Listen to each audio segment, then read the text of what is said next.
পৃথিবীতে একেবারে ছোট থেকে ছোট, বড় থেকে বড়, ছোট থেকে ছোট, বড় থেকে বড় যে কোনো কাজ যখন করবেন, ওই কাজটা করার বিনিময়ে প্রত্যাশা করবেন, আল্লাহ এর বিনিময়ে জান্নাত দাও। কথা বুঝতে পারেননি? রাস্তায় একটা কষ্টদায়ক বস্তু পড়ে আছে, কাঁটা পড়ে আছে, তো কাঁটাটা এভাবে ফেলে দিবেন, ফেলে দিয়ে বলবেন, আল্লাহ এর বিনিময়ে জান্নাত দাও। এটা সাহাবীদের প্রত্যাশা। সাহাবায়ে কেরাম একেবারে নগণ্য, ছোট থেকে ছোট, ছোট থেকে ছোট, যত ছোট কাজ হোক না কেন, কাজটা করার বিনিময়ে বলতেন জান্নাত চাই। এর দলিল তো অনেক, অসংখ্য রয়েছে। তো সম্মানিত উপস্থিতি, এদিকে গেলে আমি আলোচনায় ঢুকতে পারবো না। আসলেই গুরুত্বপূর্ণ কথা এই যে তাকবীরের সাথে চলতে হবে। আল্লাহু আকবার, আল্লাহু আকবার, আল্লাহু আকবার, লা ইলাহা ইল্লাল্লাহ, ওয়াল্লাহু আকবার, আল্লাহু আকবার, ওয়ালিল্লাহিল হামদ। এই কয়েকটি কথা বললাম এই জন্য যে আহলুল হাদিস যারা, তারাও বিষয়টি অচেতনতার সাথে চলছে, সচেতনভাবে নেয়নি। আল্লাহ সুবহানাহু ওয়া তাআলা আমাদের মেনে নিয়ে আমল করবার তৌফিক দান করুন, আমিন।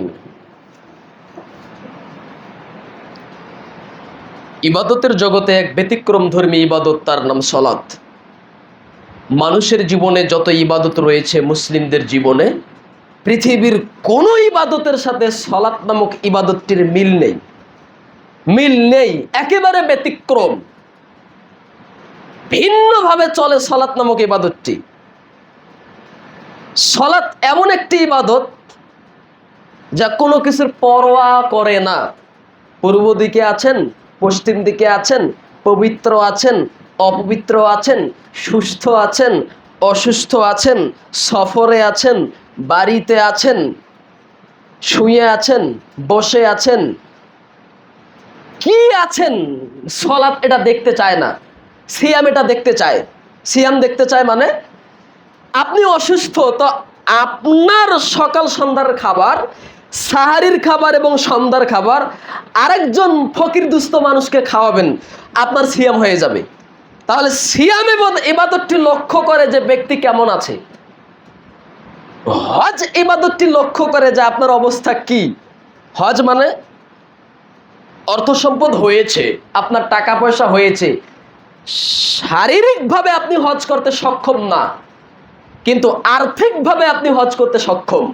তখন হজ আপনার বিষয়টি লক্ষ্য করবে যে এ তো শারীরিকভাবে পাচ্ছে না, আর্থিকভাবে পাচ্ছে, তো তার যে অর্থ সম্পদ আরেকজন মানুষকে দেখ, সে হজ করে আসলে নাকি তার হবে। কথা বুঝতে পারেননি?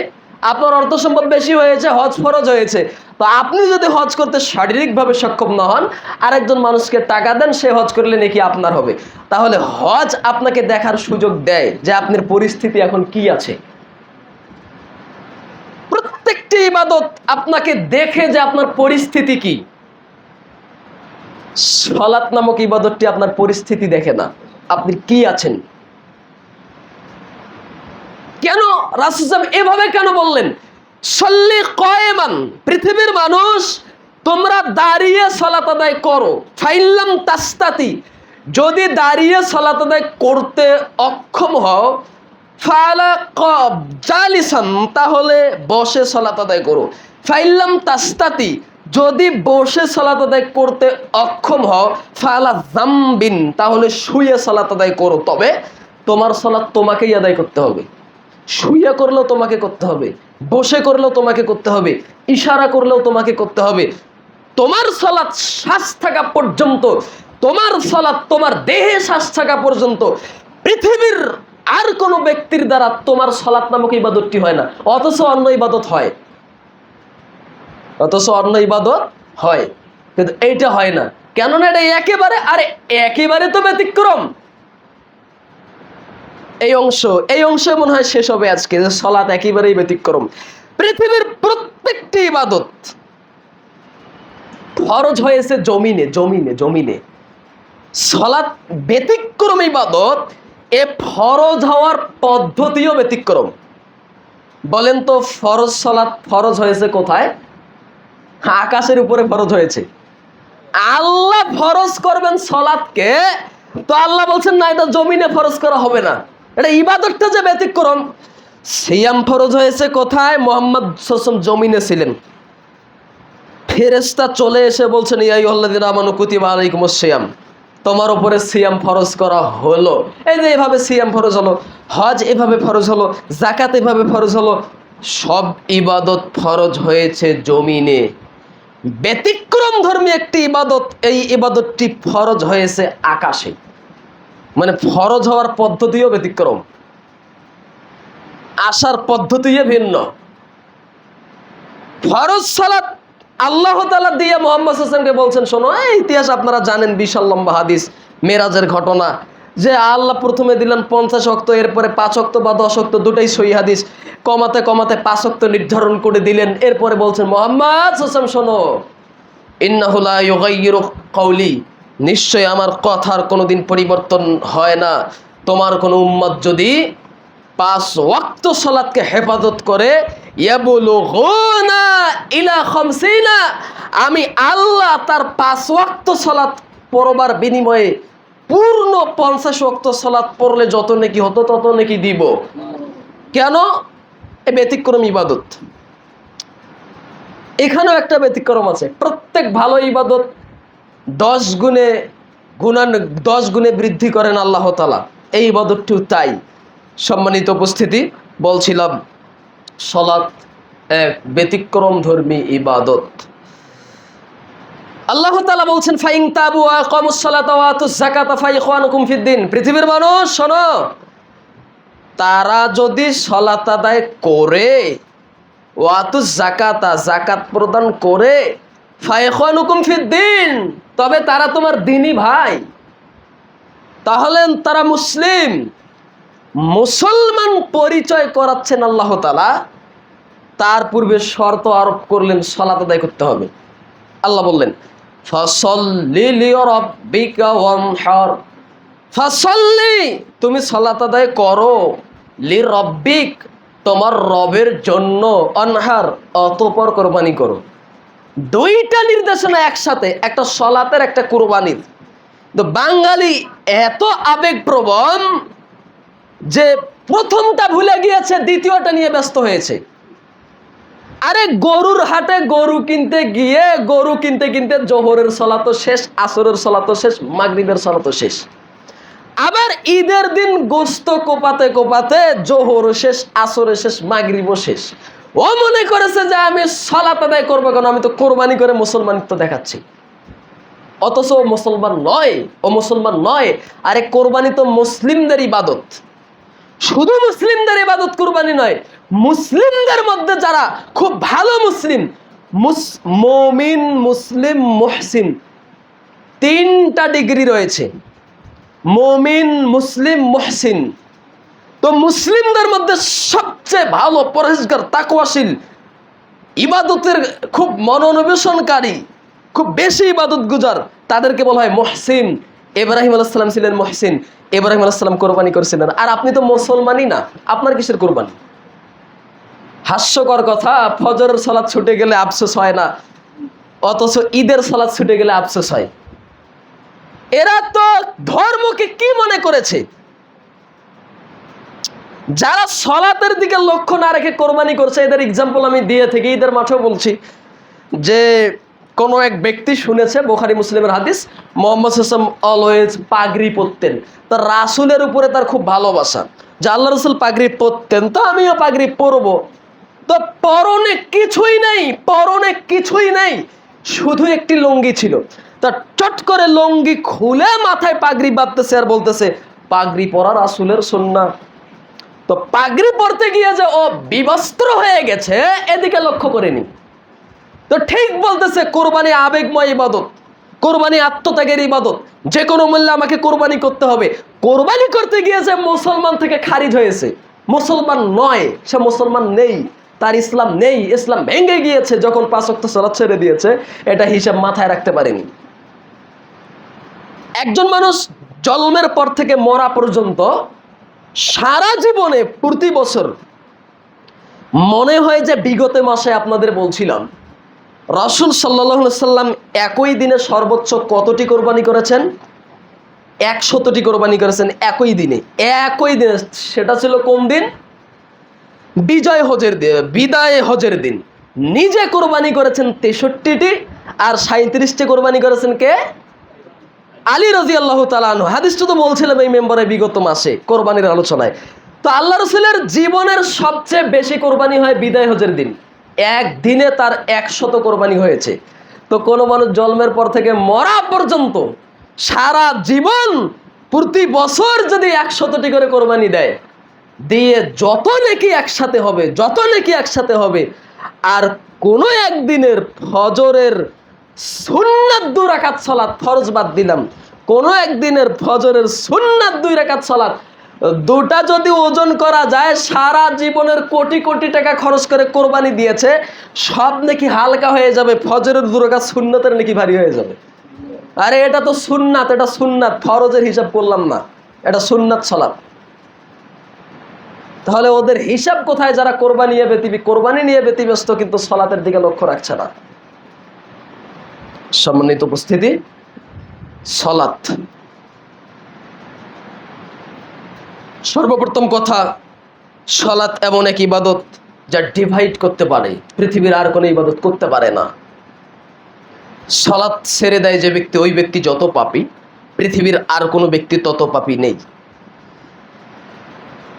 জেনার চেয়ে বড় পাপ সালাত ত্যাগ করা, সুদের চেয়ে বড় পাপ সালাত ত্যাগ করা, ঘুষ খাওয়ার চেয়ে বড় পাপ সালাত ত্যাগ করা, মানুষ হত্যার চেয়ে বড় পাপ সালাত ত্যাগ করা। পৃথিবীতে পাপের জগতে ব্যতিক্রম একটি পাপ সালাত ত্যাগ করা। পৃথিবীতে মানুষের জীবনে সবচেয়ে বড় পাপ, সবচেয়ে বড় অপরাধ, সবচেয়ে নেক্কারজনক অপরাধ, তার নাম সালাত ত্যাগ করা। জি, আরে বহুদিন শুনে আসলাম পৃথিবীর সবচেয়ে বড় পাপ শিরক করা। তো আপনি কি কথা উল্টে দিতে এসেছেন?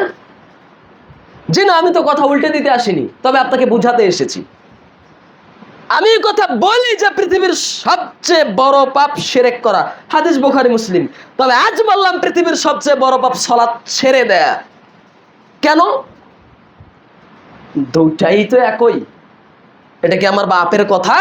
বুখারী মুসলিমের হাদিস একাধিক প্রমাণ করে, এবং ইবনে মাজার একটি হাদিস দিবালোকের মতো প্রমাণ করে, মান তারাকা সালাতা ফাকাদ আশরাকা, যে ব্যক্তি সালাত ছেড়ে দেয় ওই ব্যক্তি শিরক করলো। তাহলে বহুদিন শুনেছেন, জন্মের পর থেকে শুনেছেন, পৃথিবীতে সবচেয়ে বড় পাপ কি? শিরক। এর চেয়ে বড় পাপ নেই, এর চেয়ে মহাপাপ নেই। শিরক ক্ষমা হবে না, শিরক বড় পাপ, শিরকের চেয়ে বড় পাপ নেই। তবে আজকে আবার বুখারী মুসলিম থেকে এবং অন্যান্য হাদিস, বুখারী মুসলিম এমন রয়েছে মুশরিক কাফের মুসলমানদের মধ্যে পার্থক্য সালাত, আর ইবনে মাজাহ এমন রয়েছে যে ব্যক্তি সালাত ছেড়ে দিল ওই ব্যক্তি মুশরিক হলো, শিরক করলো। তাহলে শিরক করা, সালাত আদায় করা দুটো একই। কেন? এখানে আবার শরীক কার সাথে করলো, অংশীদার কার সাথে করলো? অংশীদার করেছে ইবলিসের সাথে, প্রবৃত্তির সাথে। যে সময় হাইয়া আলা সলা এসেছে, সে সময় রবের আনুগত্য না করে, আল্লাহর নির্দেশ মান্য না করে প্রবৃত্তির অনুসরণ করেছে, এজন্য শিরক করেছে। যারা সালাত আদায় করে না, পৃথিবীর ইতিহাসে জন্ম থেকে মৃত্যু পর্যন্ত, যেদিন পৃথিবীর সৃষ্টি হয়েছে সেদিন থেকে কিয়ামত পর্যন্ত, বলেন তো সবচেয়ে বড় পাপী, সবচেয়ে অভিশপ্ত কে? বলেন বলেন, কে হতে পারে? মানে পৃথিবীর সৃষ্টি থেকে কিয়ামত পর্যন্ত আল্লাহর যত সৃষ্টি আছে তার মধ্যে সবচেয়ে বড় অভিশপ্ত, সবচেয়ে বড় পাপী কে? ইবলিস, শয়তান। তবে আপনাকে বলছে শয়তানের থেকেও আপনি বড় পাপী। কেন? সালাত ছেড়ে দিলেন এজন্য। কিভাবে? আল্লাহ আদমকে সৃষ্টি করে বললেন যে ফেরেশতারা তোমরা আদমকে সিজদা করো, তখন সব ফেরেশতা আদমকে সিজদা করলো, একজন করলো না। বলেন তো সে কে? ইবলিস। এবার বলেন তো ইবলিস কি?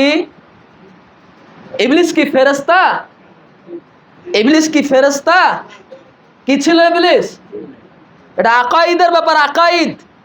শতকরা 90% মানুষ জানে যে ইবলিস ফেরেশতা, অথচ এটা নগদ মিথ্যা কথা। এটা আকীদার বিষয়। ইবলিস ফেরেশতা নয়, ইবলিস ছিল জিন। আল্লাহ বলছেন। আরে বেদাতি হুজুর এত অচেতন, কোরআন মাজিদও পড়ে না। কোরআন মাজিদ পড়লেও কোনোদিন ইবলিসকে ফেরেশতা বলবে না। কোরআন মাজিদে আল্লাহ বলছেন ওয়া কানা মিনাল জিন্নি ফাফাসাকা আন আমরি রাব্বিহ, 18 নম্বর সূরা কাহাফের আয়াত। ও ছিল জিনদের মধ্যকার একজন ইবলিস, সে তার রবের নির্দেশ অমান্য করলো। তো ইবলিস এত পাপী হলো কেন? একটি সেজদা অমান্য করেছে। সেজদাটা ছিল কার জন্য? আদমের জন্য। আল্লাহর থেকে কত নগণ্য, কত তুচ্ছ, কখনোই সমতুল্য হতেই পারে না আদম। তুচ্ছ আদমকে ইবলিস একটি সিজদা না দেওয়ার কারণে পৃথিবীর ইতিহাসে সবচেয়ে বড় অভিশপ্ত যদি হয়, আপনাকে আমি বলতে চাই, আপনার বুঝমান হওয়ার পর থেকে আজ পর্যন্ত কত সিজদা আপনি আপনার রবের অমান্য করেছেন। আপনার রব, আপনার আল্লাহ প্রত্যহ প্রতিদিন 5 বার আহ্বান করেছে, হাইয়া আলাস সালাহ, তুমি সালাতের দিকে আসো, তোমার রবের দরবারে সিজদায় লুটিয়ে পড়ো। দৈনন্দিন প্রত্যহ প্রতিদিন 5 বার রবকে সিজদা দেওয়ার জন্য আহ্বান জানানো হচ্ছে।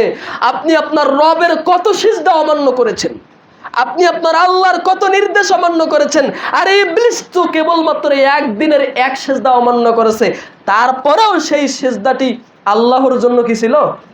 ফেরেশতার জন্য ছিল? আদমের জন্য ছিল। তাহলে আপনি কত বড় পাপী।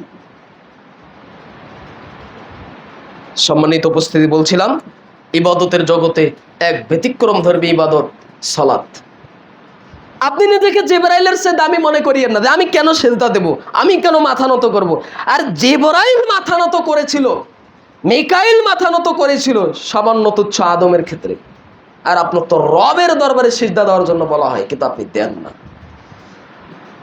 বুরায়দা রাদিয়াল্লাহু তাআলা আনহু বলেন, রাসূল সাল্লাল্লাহু আলাইহি ওয়াসাল্লাম বলছেন, আল্লাহুল্লাযী বাইনানা ওয়া বাইনাহুমুস সালাহ। ইহুদি, খ্রিস্টান, হিন্দু, বৌদ্ধ আর মুসলমান, তাদের মধ্যে আমাদের মধ্যে পার্থক্য হলো সালাত। ফামান তারাকাহা ফাকাদ কাফারা, যে ব্যক্তি সালাত ছেড়ে দিল ওই ব্যক্তি সাথে সাথে কাফের হয়ে গেল। আজ থেকে শুরু করে কিয়ামত পর্যন্ত স্টাডি করে কোনোদিন এমন কোন ইবাদত নিয়ে আসতে পারবেন না যেই ইবাদত ডিভাইড করে দিতে পারে, ইসলাম থেকে বের করে দিতে পারে। কোনো ব্যক্তি জন্ম থেকে শুরু করে মরা পর্যন্ত যদি একদিনও রমজান মাসে সিয়াম পালন না করে, একদিনও, তারপরও কাফের হবে না। এই কথার পরিবর্তন কিয়ামত পর্যন্ত হবে না ইনশাআল্লাহ। হজ ফরজ হয়েছে, টাকা পয়সা আছে, কিন্তু হজ করতেছে না, তারপরও কাফের হবে না। যাকাত দেওয়ার মতো অর্থ সম্পদ আছে, কিন্তু মরা পর্যন্ত কোনোদিন যাকাত দেয়নি, ওই ব্যক্তি কাফের হবে না। কেবলমাত্র ব্যতিক্রম ধর্মী একটি ইবাদত, যে ইবাদতটি ছেড়ে দিলে মানুষ হিন্দু, ইহুদি, খ্রিস্টানদের মতো হয়ে যায়, আর কোন ইবাদত এমন করতে পারে না। আরে বিদ্বানগণের এমনও মত আছে যে ব্যক্তি এক ওয়াক্ত সালাত ছেড়ে দিল ওই ব্যক্তি মুরতাদ হয়ে গেল। মুরতাদ বুঝেন? মুরতাদ, মুরতাদ বলে যে ব্যক্তি ইসলাম থেকে বিমুখ হয়ে যায়। কোনো ব্যক্তি যদি আজ বলে আমি হিন্দু হয়ে গেলাম, আমি সনাতন ধর্ম গ্রহণ করলাম, আমি ইহুদি খ্রিস্টান হয়ে গেলাম, ওই ব্যক্তিকে বলা হয় মুরতাদ। আর যে ব্যক্তি এক ওয়াক্ত সালাত ছেড়ে দেয় ওই ব্যক্তি মুরতাদ হয়ে যায়। তাহলে সালাত কত এক ব্যতিক্রম ধর্মী ইবাদত, আপনাকে একেবারে বের করে দিবে আপনার ধর্ম থেকে।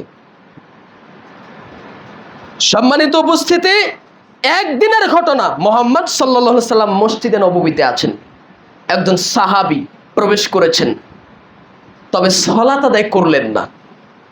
তো সাহাবীকে আল্লাহ রাসূল সরাসরি বলছেন, আলাস্তা বিরাজুলিন মুসলিম, তুমি কি মুসলিম ব্যক্তি নও? কি করলো? আল্লাহ রাসূলের পাশাপাশি ছিল অথচ সালাত আদায় করেনি। এজন্য বলতেছেন আলাস্তা বিরাজুলিন মুসলিম, তুমি কি মুসলিম ব্যক্তি নও?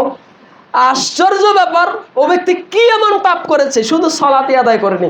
ওই ব্যক্তি আসলে সালাত আদায় করে মসজিদে এসেছিল, এই জন্য জামাতে অংশগ্রহণ করলো না। তো এই জন্য আল্লাহ রাসূলের কোনো কথাই নেই যে তুমি সালাত আদায় করলে না কেন, সমস্যা কি, অসুস্থ, সুস্থ, ব্যাপার কি, সালাতটা পড়ে নাও। কোনো কথাই নেই, কোনো বাক্যই নেই, সরাসরি বলছেন আলাস্তা বিরাজুলিন মুসলিম, তুমি কি মুসলিম ব্যক্তি নও?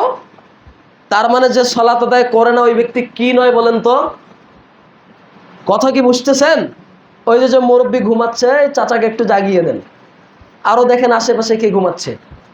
যদি অধিকাংশ মানুষ ঘুমান তাহলে আল্লাহ ভরসা করে আমার সিরিয়াল বাদ দেন। আমি একজন মানুষকে ঘুম দেখলে আমি খুতবা দেই না। তো সম্মানিত উপস্থিতি, বলছিলাম বুখারী মুসলিম থেকে একাধিক হাদিস আপনার সামনে আমি অনুবাদ করতে পারবো। যে ব্যক্তি সালাত ছেড়ে দিল ওই ব্যক্তি মুসলিম নয়। আবু হুরায়রা রাদিয়াল্লাহু আনহু বলেন, রাসূল সাল্লাল্লাহু আলাইহি ওয়াসাল্লাম বলছেন, মান সাররাহু আইয়ালকি আল্লাহু ইয়াউমাল কিয়ামা মুসলিমান ফালিওয়াহাফিজ সালাওয়াতিল খামস। যে ব্যক্তি চায় কিয়ামতের দিন আল্লাহর সামনে মুসলিম হয়ে দণ্ডায়মান হতে, ওই ব্যক্তি যেন 5 ওয়াক্ত সালাত রক্ষা করে। তার মানে যে ব্যক্তি 5 ওয়াক্ত সালাত রক্ষা করবে না ওই ব্যক্তি বিচারের মাঠে মুসলিম হয়ে রবের দরবারে সাক্ষাৎ করবে না। ওই ইহুদি খ্রিস্টান হিন্দু বৌদ্ধ হয়ে সাক্ষাৎ করবে, মুসলমান হয়ে সাক্ষাৎ করবে না। হুকম তারিকিস সালাত, সালাত পরিত্যাগকারীর বিধান। এক, যে ব্যক্তি সালাত ত্যাগ করে ওই ব্যক্তি মুরতাদ হয়ে যায়। আপনি বাবা, আপনার ছেলে সালাত আদায় করে না, আপনার ছেলেটা ধরে নেন যে বলল যে আজকে থেকে আমি মুসলিম না, আমি হিন্দু ধর্ম গ্রহণ করলাম। তখন আপনি মরে যাওয়ার পরে আপনার জমির ভাগ আপনার ছেলে পাবে না। কথা বুঝতেছেন? দলিল কি? আবু হুরায়রা রাদিয়াল্লাহু আনহু বলেন, রাসূল সাল্লাল্লাহু আলাইহি ওয়াসাল্লাম বলছেন, লা ইয়ারিসুল মুসলিমা কাফিরান ওয়ালা ইয়ারিসুল কাফিরা মুসলিমান। মুসলমানদের ওয়ারিস কাফের হয় না, আর কাফেরের ওয়ারিস মুসলমান হয় না। আপনার অর্থ সম্পদ আছে, জায়গা জমি আছে, আপনি সালাত আদায় করেন, আপনার ছেলেটা সালাত আদায় করে না, তো আপনার যে জমির ভাগ আপনার ছেলে পাবে না। কেন পাবে না? ও মুসলমান নয়, সালাত আদায় করে না, এই জন্য। বিধানে চলে যাচ্ছে, বিধান, তার উপরে কি কি বিধান প্রয়োগ করা হবে। এবার আপনার বাবার জমি জায়গা অনেক, আপনার বাবার 2 বিঘা জমি আছে, আপনার বোন নেই, আপনারা 2 ভাই, আপনারা 2 ভাই, আপনার বোন নেই, আপনার বাবার 2 বিঘা জমি আছে। যেদিন আপনার বাবা মারা গেল সেদিন 1 বিঘা জমি আপনি নেবেন, আর 1 বিঘা জমি আপনার ভাই নিবে। বিষয়টা তাই নাকি? তো যখন আপনার বাপ সালাত আদায় করে না, আপনার বাবা সালাত আদায় করে না, ওই জমি আপনি গ্রহণ করতে পারবেন না, ওই জমি আপনার জন্য নেওয়া হারাম। কেন? আপনার বাপ কাফের, আপনি মুসলমান। এখন আপনার বাবার জমি নেওয়ার মতো যোগ্যতা আপনার নেই, ওটা কাফেরের জমি হয়ে গেছে, ও চলে গেছে ইসলাম থেকে। এটা বিধান। যে কোনো মূল্যে যদি নিশ্চিত হওয়া যায় যে এই পশুটা বেনামাজি জবাই করেছে, এই মুরগি বেনামাজি জবাই করেছে, তাহলে বেনামাজির জবাইকৃত পশু খাওয়া ঠিক তেমন হারাম, শুয়োর খাওয়া যেমন হারাম। শুয়োর খাওয়া যেমন কিয়ামত পর্যন্ত, মরা পর্যন্ত প্রমাণ করতে পারবেন না হালাল বৈধ স্বাভাবিক পরিস্থিতিতে, ঠিক তেমনি ভাবে বেনামাজির জবাইকৃত পশু খাওয়া হারাম কিয়ামত পর্যন্ত। এবার আরে হোটেলে রেস্টুরেন্টে কত যাই, কত খাই, কখনো তো জিজ্ঞাসা করা হয় না যে এটা নামাজি জবাই করেছে নাকি বেনামাজি জবাই করেছে। ও জিজ্ঞাসা করতে যাবেন কেন আপনি? যখন আপনি নিশ্চিত হবেন যে এটা বেনামাজি জবাই করেছে তখন আপনার জন্য হারাম। যখন আপনি নিশ্চিত না যে এটা বেনামাজির কি নামাজির, তাহলে আপনার জন্য বৈধ। তবে জিজ্ঞাসা করতে যায়েন না, জিজ্ঞাসা করলে বিপদে পড়ে যাবেন। আর জিজ্ঞাসা করে খাওয়ার বিধান আল্লাহ রাসূল দেননি।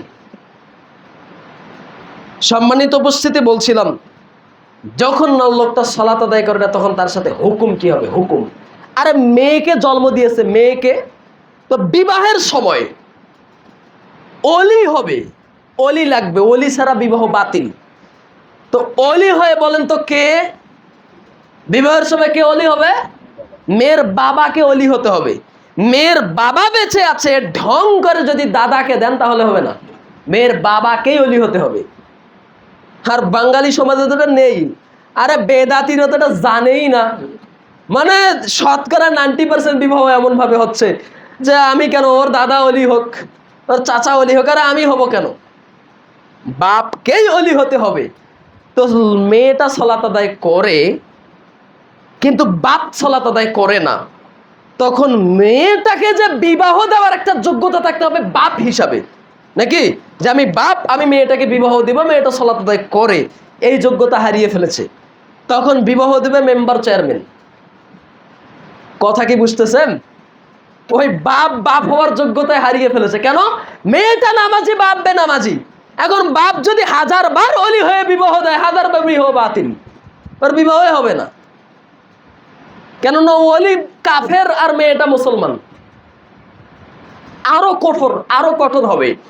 বিবাহতে সাক্ষী লাগে কয়জন বলেন তো? 2 জন সাক্ষী থাকতে হয় বিবাহতে, 2 জন।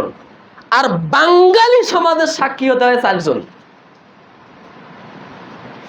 কাজী সাহেবের যে রেজিস্ট্রারি খাতা আছে সেখানে 4 জনের সিগনেচার আছে।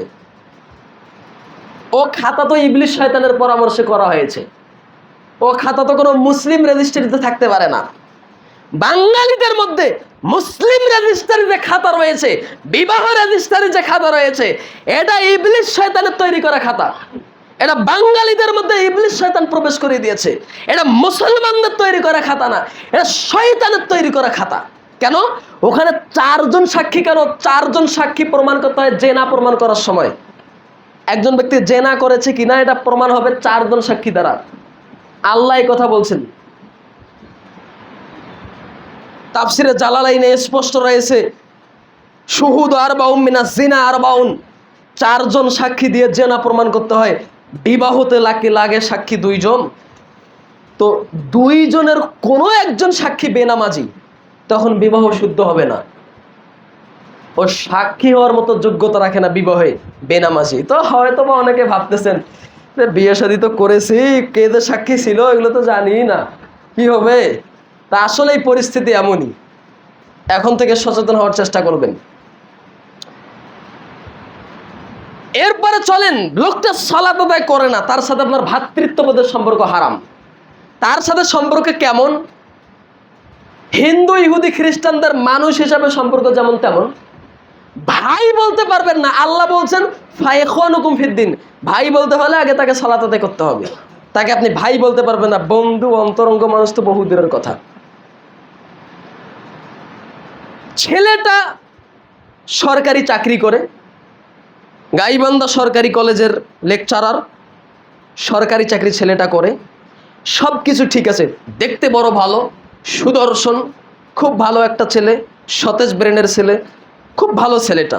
কিন্তু সমস্যা একটা, যে ছেলেটা সনাতন ধর্মের হিন্দু ছেলে। তো আপনার একটা মেয়ে আছে, ছেলেটা কিন্তু কোটিপতি, চরিত্রও খুব ভালো। তো আপনি কি ওই ছেলেটার সাথে আপনার মেয়ের বিয়ে দিবেন? কথা কি বুঝতে পেরেছেন? যে একটা ছেলে সরকারি চাকরি করে, কোটিপতি, কোটি কোটি টাকা, চরিত্রও ভালো, সদাচরণ করে, সবকিছু ভালো আছে। সমস্যা একটাই, যে ছেলেটা হিন্দু। তো মেয়েকে বিয়ে দিবেন নাকি? একজন ইহুদি খ্রিস্টান হিন্দু বৌদ্ধকে মেয়ের হাতে তুলে দেয়া, একটা মেয়েকে ইহুদি খ্রিস্টান হিন্দু বৌদ্ধের সাথে বিবাহ দেওয়া যেমন, বেনামাজির সাথে বিবাহ দেওয়া হুবহু তেমন। 19-20 নেই, যেটা 19 আর 20 হতে পারে, একটু কম বেশি হতে পারে না। আরে সলাতের সাথে তো কোনো ইবাদতের আপোষ চলে না। কোন একজন মানুষ আপনাকে কিছু অর্থ সম্পদ দিয়েছে, এটা যদি হিন্দু ইহুদি খ্রিস্টান দেয় তাহলে আপনি হাদিয়া হিসাবে নিতে পারবেন। হাদিয়া এমনিতেই নিতে পারবেন। যদি জবে করেছে তাহলে নিতে পারবেন না। বেনামাজি যদি নিতে পারবেন না। কেননা আরে বেনামাজি এত খারাপ, মুসলমানদের শত্রু। আপনারা দেখবেন একটা উসাইমিন রহিমুল্লাহর কিতাব আছে, হুকমু তারিকিস সালাহ। ওখানে তিনি আলোচনা করছেন যে ইহুদি খ্রিস্টানদের জবে খাওয়া বৈধ, কিন্তু ভাই বেনামাজির জবে খাওয়া বৈধ। কেন? ইহুদি খ্রিস্টান কিন্তু মোরতাদ নয়। ইহুদি খ্রিস্টানদের কোরআনের একটা নাম আছে, বলেন তো তারা কি? আহলে কেতাব। ইহুদি খ্রিস্টানদের কি বলা হয়? আহলে কেতাব। মানে তারাও একটা ধর্মের অনুসারী। তারা কখনো জান্নাতে যাবে না, তারা কাফের কিন্তু মোরতাদ নয়, এটা মনে রাখবেন। তার চেয়েও খারাপ বেনামাজি। সম্মানিত উপস্থিতি, কোন একটা যুবক ছেলে পতিতালয়ে গিয়েছে, সালাত আদায় করেছিল, 5 ওয়াক্ত সালাত খুব ভালো আদায় করেছিল, কিন্তু ছেলেটা যৌবনের তাড়নায়, শয়তানের প্ররোচনায় পতিতালয়ে গিয়েছে। তো হয়তো বা সেখানে তার হায়াত শেষ, পতিতালয়ে গিয়ে তার মৃত্যু হয়েছে। বলেন তো তার মৃত্যুটা কত নিকৃষ্ট জায়গা হয়েছে। বেশ্যালয়ে তার মৃত্যু। মনে হয় তো 100 জনের মধ্যে একজনও তার জানাজা পড়বে না। সি সি সি সি সি সি রে, এ কি জিনা করতে করতে এর মরণ হলো, পতিতালয়ে গিয়ে এর মরণ হলো, এর জানাজা গ্রামের কেউ করবে না, ওই জায়গায় তার মৃত্যু হলো। ও যদি 5 ওয়াক্ত সালাত আদায় করত, পতিতালয়েও যদি তার মৃত্যু হয়েছে, কিয়ামত পর্যন্ত এমন কোন আলেম জন্ম নিবে না যেই আলেম তার জানাজা পড়া হারাম প্রমাণ করতে পারে। তার জানাজা পড়া 100 জায়েজ, তার জানাজা দিতে আপনি বাধ্য, কেননা সে মুসলমান। একজন ব্যক্তি পতিতালয়ে গেলে কাফের হয় না, কিন্তু কোন ব্যক্তি ইচ্ছাকৃত স্বইচ্ছায় সালাত যদি ছেড়ে দেয়, ওই ব্যক্তি কাফের হয়ে যায়। যে ব্যক্তি সালাত ছেড়ে দিয়েছে তার জানাজা নেই। বাঙালি সমাজ আশ্চর্য সমাজ, ওর জানাজা হবে না, ওর জানাজা পড়বে না। কেন জানাজা পড়বে না? আত্মহত্যা করে মরে গেছে। আত্মহত্যাকারীর জানাজা দেখবেন 10 জনেও নেই। আর মেম্বার, চেয়ারম্যান, এমপি, মন্ত্রী কখনো সালাত আদায় করেছে না। জুয়াচ্চোর, মদখোর, গাঁজাখোর, সালাত নেই, সিয়াম নেই, ওর জানাজা দেখবেন হাজার হাজার মানুষ। আশ্চর্য কথা। আত্মহত্যাকারী ব্যক্তির জানাজা দেওয়া যায়, পরহেজগার মানুষ তার জানাজা আদায় করবে না। কিন্তু যারা সালাত ছেড়ে দেয়, সালাত আদায় করে না, তাদের জানাজাই নেই। আর ভালো মানুষ আর খারাপ মানুষ দূরের কথা, তার জানাজাই নেই। তাকে গোসল দেওয়া হারাম। বেনামাজিকে আপনি গোসল দিতে পারবেন না। বেনামাজি যখন মারা যাবে, তার জানাজা নেই, তার গোসল নেই, তার দাফন নেই, তার কবর নেই। একেবারে আপনাদের দিকে কুকুর মরে যায় না, কুকুর, তো কুকুর যখন মরে যায় তখন পায়ে রশি লাগিয়ে একবারে ছেঁচড়ে নিয়ে গিয়ে ঝাড় জঙ্গলে আপনারা পুঁতিয়ে দিয়ে আসেন। ঠিক হুবহু বেনামাজির বিধান তাই। সালাত আদায় করে না, ও মরে গেছে, কুকুর শ্রীগেলের মতো বাম হাত দিয়ে ধরে বা একটা রশি লাগিয়ে শিকল দিয়ে ধরে কোনো রকমের ছেঁচড়ে নিয়ে গিয়ে ঝাড় জঙ্গলে গিয়ে পুঁতাই দিয়ে আসবেন, তার নাম বেনামাজি। কিন্তু সালাত আদায় করেছিল সুদখোর, তার জানাজা পড়া জায়েজ। সালাত আদায় করেছিল, অনেক পাপ করেছে, তার জানাজা পড়া জায়েজ, কোনো সমস্যা নেই। কেন? পাপ করলে মানুষ কাফের হয় না। একটু কথা না বললেই নয়, নিকৃষ্ট কাকে আপনি বলেন? আপনারা জানেন সম্প্রতি একটি ঘটনা, রামিসাকে যে হত্যা করলো যেই ছেলেটা, সারা বাংলাদেশে এখনই যদি বলা হয়, ভোট হয়, ভোট যে বলেন তো রামিসাকে যেই ছেলেটা হত্যা করেছে ধর্ষণ করবার পর, তো এই ছেলেটা কি মৃত্যুদণ্ড দেওয়া যাবে? সারা বাংলাদেশের প্রায় সবাই বলে যে হ্যাঁ, ওকে মৃত্যুদণ্ড দিতে হবে, ওকে দিতেই হবে মৃত্যুদণ্ড। কেন? ওই ছেলেটা জেনা করেছে।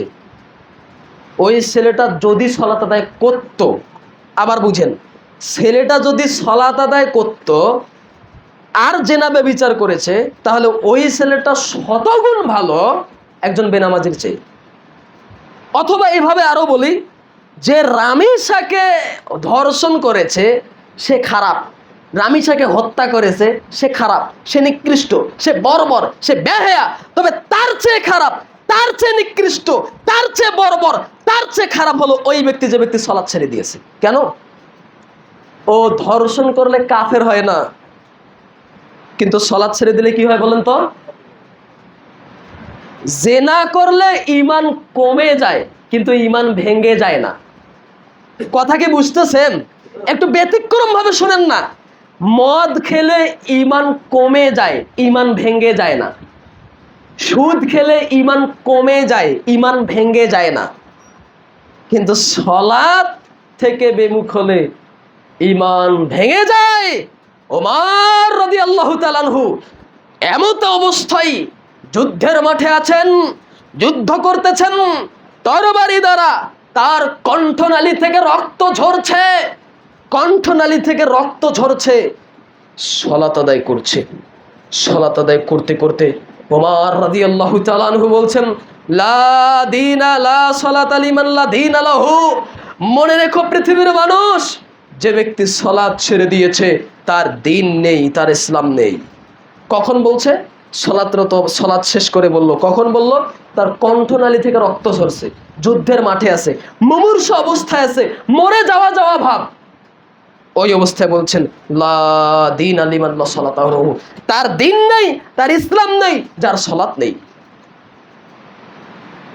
আব্দুল্লাহ বিন মাসউদ রাদিয়াল্লাহু তাআলা আনহু বলছেন লা ঈমান লিমান লা সালাতা লাহু।